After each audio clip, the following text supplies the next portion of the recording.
ज्योति ज्ञान की जला दो गुरुदेव, शरण आए तेरे दर पे।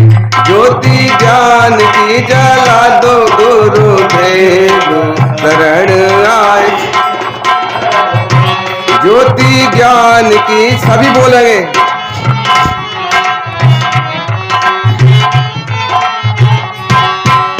कितना सुंदर जीवन पाया, सुंदर सुंदर हो। कितना सुंदर जीवन पाया, हो। कितना सुंदर जीवन पाया, सुंदर सुंदर हो। मार्ग मोक्ष का बता दो गुरुदेव, शरण आए तेरे दर पे। मार्ग मोक्ष का बता दो गुरुदेव, शरण आए। ज्योति ज्ञान की जला दो गुरुदेव, शरण आए तेरे दर पे। ज्योति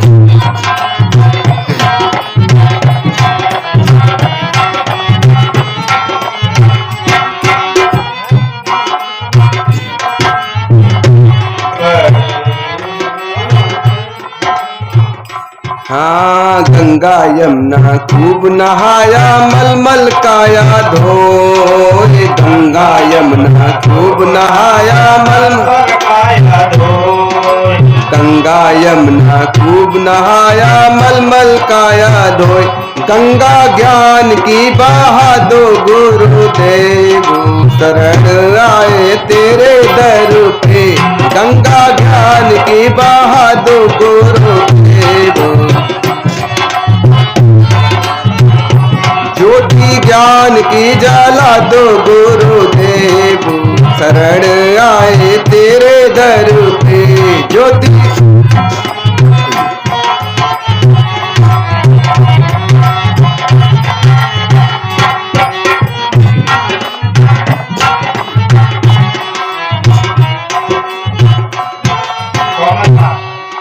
रिम झिम मेघा बरसे, पानी पानी हो। रिम झिम मेघा बरसे, पानी पानी हो। रिम झिम मेघा बरसे, पानी पानी हो। अमृत ज्ञान का पेला दे गुरुदेव, शरण आए तेरे दर पे। अमृत ज्ञान का पेला दो गुरुदेव, शरण आए।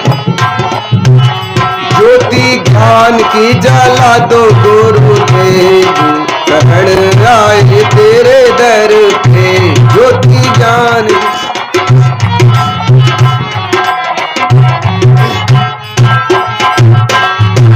दर्शन पाए आनंद छाए, मंगल मंगल हो। दर्शन पाए, बोलो ना। हाँ, दर्शन पाए आनंद छाए, मंगल मंगल होए। चेतन देव से मेला दो गुरुदेव, शरण आए तेरे दर पे। चेतन देव से मेला दो गुरुदेव, शरण आए। ज्योति ज्ञान की जला दो गुरुदेव, शरण आए तेरे दर पे। ज्योति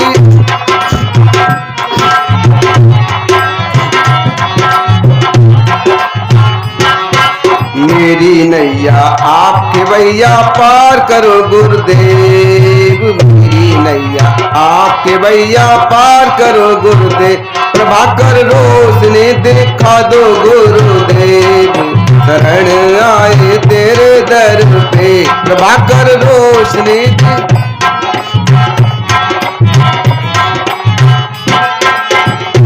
ज्योति ज्ञान की जला दो गुरुदेव, शरण आए तेरे दर पे।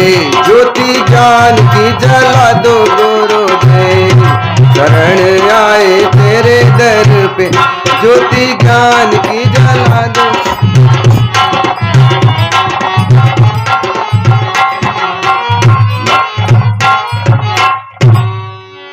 ज्योति ज्ञान की जला दो।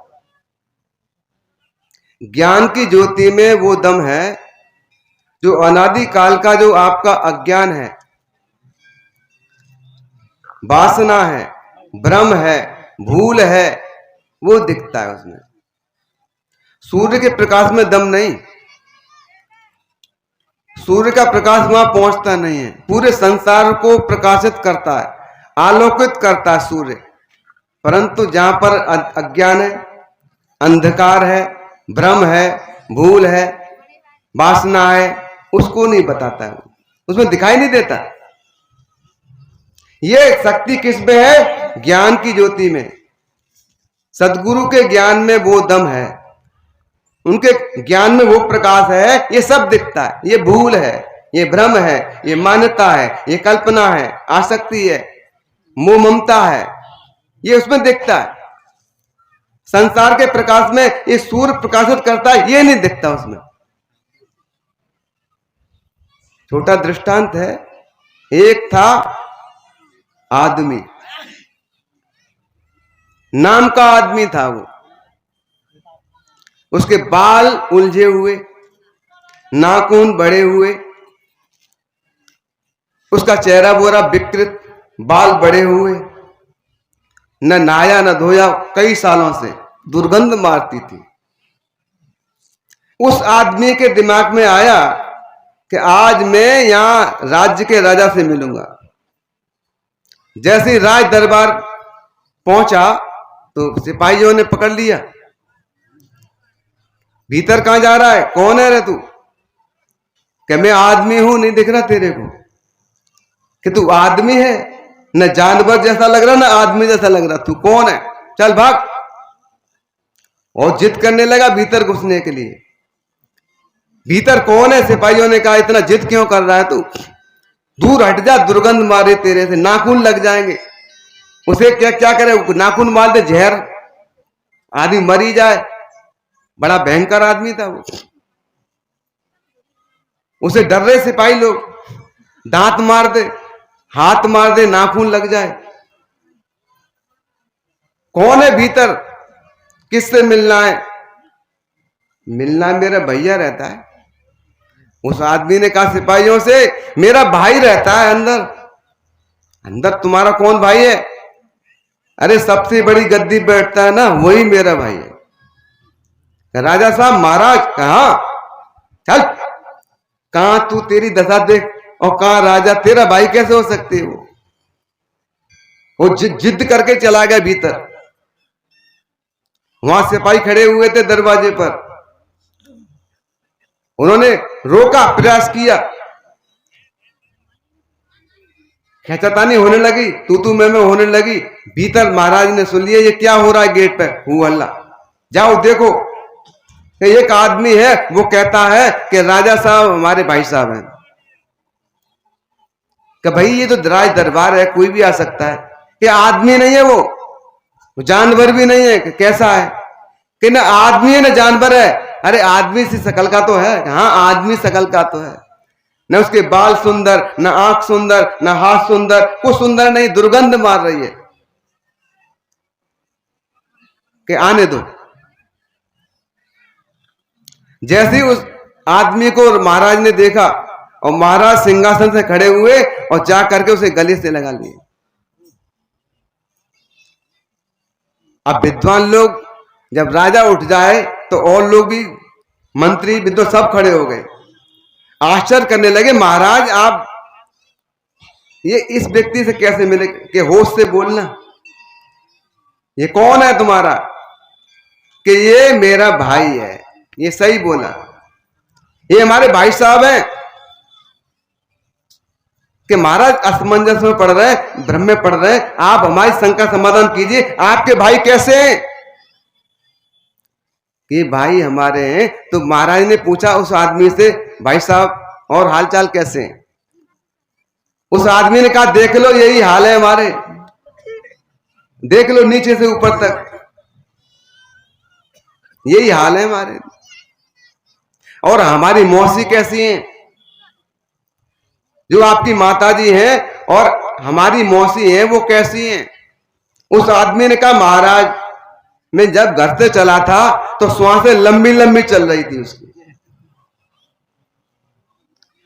मंत्री सभागण बोले कि महाराज ये क्या मामला है, आपके ये भाई कैसे हैं और इनकी मां आपकी मौसी कैसे हैं, ये खोल के बताओ। क्या तुम अहंकारी लोगों नहीं समझ सकते? तुम पद का, प्रतिष्ठा का, ज्ञान का तुम्हें अहंकार है। मैं राजा हूं, मैं निष्पक्ष हूं, मुझे चुना गया, निष्पक्ष हूं, मुझे मनुष्य दिखाई दे रहे हैं। मैंने पहचान लिया मनुष्य कि मौसी इनकी मां कैसी है आपकी, कि हम दो बहन थी, एक के पुत्र मैं हूं, एक के पुत्र ये है। इनकी माता का नाम गरीबी था, दरिद्रता था, और मेरी माता का नाम संपन्नता, अमीरी था। गरीबी दरिद्रता में पैदा हुआ व्यक्ति बच्चा कैसा होगा? तुम हंस रहे हो। अमीरी संपन्नता में पैदा हुआ व्यक्ति बच्चा कैसा होगा? मैं अमीरी में पैदा हुआ हूं। और बात दूसरी ये है कि मां की स्वास्थ्य चल रही है, तो अभी इनको आदेश देता हूं, इनको नहलाओ ठीक से, बाल काटो, कटिंग करो, नाखून काटो, बढ़िया साबुन लगाओ, शैम्पू लगाओ, बढ़िया कपड़ा पहना के लाओ। मां मर ही जाएगी, गरीबी मर जाएगी। ये गरीब नहीं रहेगा, गरीब का बेटा नहीं रहेगा। गरीबी से गरीबी का बेटा है, अमीरी से अमीरी का बेटा हूं, है तो मनुष्य। ये ज्ञान की ज्योति सदगुरु संत बताते हैं, निष्पक्षता। किसी के चेहरा मोहरा देख करके नहीं, है तो मनुष्य। काला हो, गोरा हो, लंबा हो, कैसा भी, है तो मनुष्य। जीना तो है उसी का जिसने यह राज जाना, है काम आदमी का औरों के काम आना। अपने लिए कुत्ते जीते, बिल्ली जीती है, सुअर जीते, सब जी रहे हैं। जो दूसरों के लिए जीते हैं वो मनुष्य हैं। सभी संसार के प्राणी अपने लिए जीते हैं, फिर मर जाते हैं, अपने लिए जीने वाले। तो मैंने कहा था कि गरीबी अमीरी बदलती रहती है। अमीर कब गरीब हो जाए पता नहीं, अमीर कब गरीब हो जाए पता नहीं, और गरीब कब अमीर हो जाए ये भी पता नहीं। रहेगा तो मनुष्य ही, मनुष्य ऊपर तो हो नहीं जाएगा वो। इसलिए मनुष्यता को ध्यान में रखें। कभी साहब ने कहा, मानुष तेरा गुण बड़ा, मां सुन आवे काज, हाड़ न होते आभरण, तो चांद बाजन बाज। सत्संग के द्वारा आपको यही बताया जाता है। छोटा सा दृष्टांत तो हो रहा है इसी के सत्संग के माहौल में। थोड़े एक आदमी था, पतला दुबला बिल्कुल, उसकी पत्नी बहुत मजबूत। वो पतला आदमी था, दिसंबर के महीने में नहा रहा था। बहुत बड़ा टब था जिसमें 400-500 लीटर पानी भरा, डूब डूब के नहा रहा था। पत्नी ने कहा कि आप दुबले पतले वैसे ही हो, दिसंबर का महीना, ठंडी पूस है, तुम्हारा शरीर छूट जाएगा, मैं विधवा हो जाऊंगी, मेरी तरफ कुछ ख्याल रखो। क्या बोलता पतला आदमी, मनुष्य का अहंकार लेकर के, अंगूठा टेक, तू जानती है मैं प्रैक्टिकल कर रहा हूं, मैं प्रयोग कर रहा हूं कि तुम्हारे प्रैक्टिकल प्रयोग में लगे आग, मैं विधवा हो जाऊंगी, तुम मर जाओगे। पतली सी तुम्हारे शरीर है, हड्डियां चमक रही हैं। मैं बता रहा हूं प्रैक्टिकल कर रहा हूं। कि क्या प्रैक्टिकल कर रहे हो बताओ? कि मैंने दुकान चौराहे पर देखा साइकिल वाले की पे, साइकिल वाली दुकान पर उसने साइकिल को पटक दिया मिस्त्री ने, और पटक करके यंत्र के द्वारा टायर में से ट्यूब निकाला, और निकाल करके वो हवा भरा और पानी में डुबो रहा था। तसला रखा था, पात्र डुबो डुबो के देख रहा है ये कहां से हवा निकल रही है। 6 महीने मुझे हो गए, न मेरा मन ठहरता है, न बुद्धि ठहरती है, न चित्त ठहरता है, न धन ठहरता है, न शांति ठहरती है, न कुछ ठहरता नहीं है। मैं ये देख रहा हूं टब में डूब डूब के कहीं मेरी बुद्धि पंचर तो नहीं हो गई। पंचर डुबाने से पंचर पता चलता है, तो मैं ये देख रहा बुद्धि पंचर तो नहीं हो गई, कहीं मन कुछ कमी है, छिद्र है ना। तो ये दृष्टांत सिद्धांत ये है, ये हमारा पांडाल क्या टब है। आप 2-3 दिन से नहा रहे, क्या मिलेगा आपको? छिद्र पता चलेगा, कहां हमारी बुराइयां हैं, कोक से दोष हैं, क्या क्या करते छुपके करते हैं, ये पता चलेगा। और कुछ मिलने वाला नहीं सत्संग में। ये सत्संग सत्य की बात यही है कि आप क्या गलत करते हो, क्या छिद्र करते हो, बुराई करते हो, ये बताया जाता है। इसे छोड़ दो, पंचर जुड़ जाएगा। बोलो सदगुरुदेव की जय।